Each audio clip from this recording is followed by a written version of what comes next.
congratulations on your new film, Sonic the Hedgehog 3. Thank you so much. It's great, isn't it?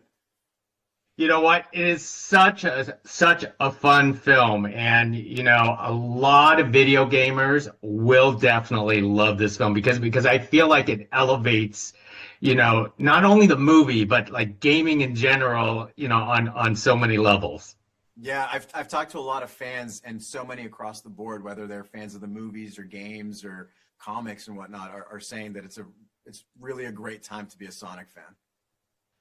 Now, Lee, being in a franchise like this, how does the fans like you interact with the fans? How do fans treat you in this? Oh, so I mean, I can't speak more positively about my experiences with the fans. They've been so welcoming since the first film, and there's so much more support. Every movie that's come out, there's been so much more support for Agent Stone, and fans wanting to see more of him, and just really welcoming him into that universe. And even seeing fans asking for Agent Stone to be in the video games and animated series and everything. It's quite incredible. Lee, you personally, what is your enjoyment of portraying Agent Stone onto screen? For me, I mean, he's such a fun character to play. He's very sweet at heart. He's capable of doing a lot, but I think at the core, there's a lot of sweetness and tenderness. And also, oh, I love your cat. I have a cat too. Had to make a cameo. What's your I cat's know name? this one's Nino. I have two Nino, cats. awesome. But Nino, as I was saying, yeah, it's just I have a blast. The team's so wonderful. There's so much freedom on set. It's such a collaborative experience. So we really, really have a great time making these movies. Now, this is the third film that you're with Jim Carrey, and I want to say, he is superb in this film. Yeah. Tell us about watching him transform into, I want to say, two Jims in this film, Yeah.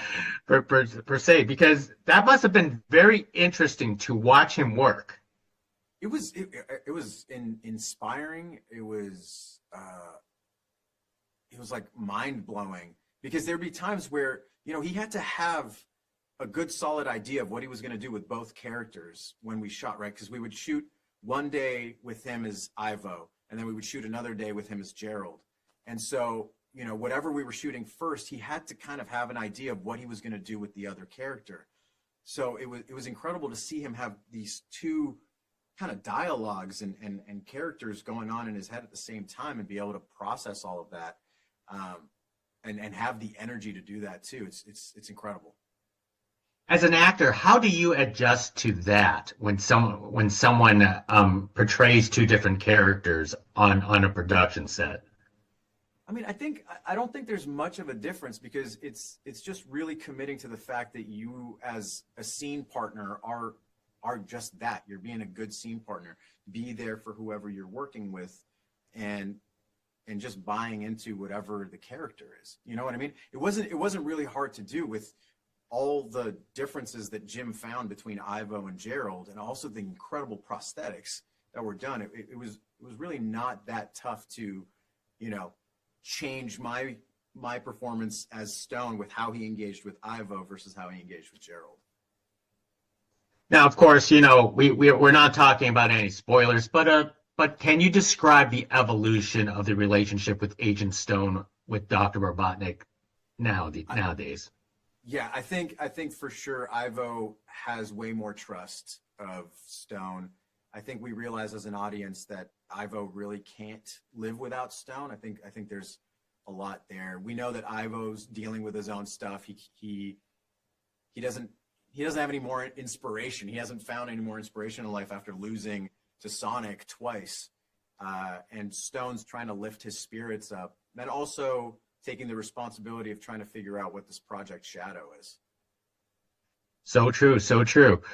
Now, being this the third film, how used to are you acting with animated characters on this production? I mean, it's I won't say it's easy, but it's also not hard, if that makes sense. It's just I think there's a technical element. Most challenging is just remembering the space, right? Because these characters take up space. And fortunately, this time around, we had puppets that we were using as well. And so it was easier to navigate than what we did on the second film, where especially when I was getting my hand crushed by Knuckles, it was a lot more air miming in a sense. Whereas this time we got a little bit more opportunity to do physical interaction. Now, you being a video gamer yourself and coming from the video game voice acting world, what is that transition like, going from a booth and actually appearing to be on screen in a sort of a video game movie? Yeah, I mean, there's differences and similarities. I think in the booth, you can afford to physically be bigger, right? That's something I learned with voice acting, was that in order to convey a particular emotion, you had to commit more physically. Whereas on camera, you can rely on the face a lot more because the audience is seeing that.